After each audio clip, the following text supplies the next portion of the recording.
Hello guys, in this video I am going to show you how to check the artist of a particular song on the YouTube music application.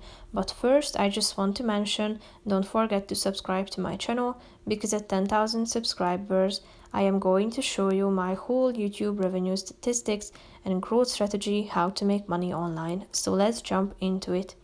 First of all, open the application on your phone. Then you should click on the home option and select a song that you are interested in. There are many categories that you can search for, either by clicking on the explore icon, and then you can search by moods and genres here, or browse in the chart section. So if you have found a song that you are interested in, click on the three dots icon next to its title and tap on go to artist, and then you are going to see the artist of that particular song.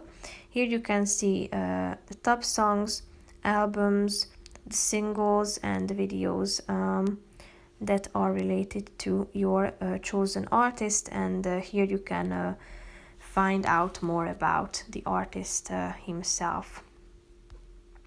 So that's pretty much it for this video. I hope you found it helpful. If you did, consider subscribing, and see you in the next video. Bye bye.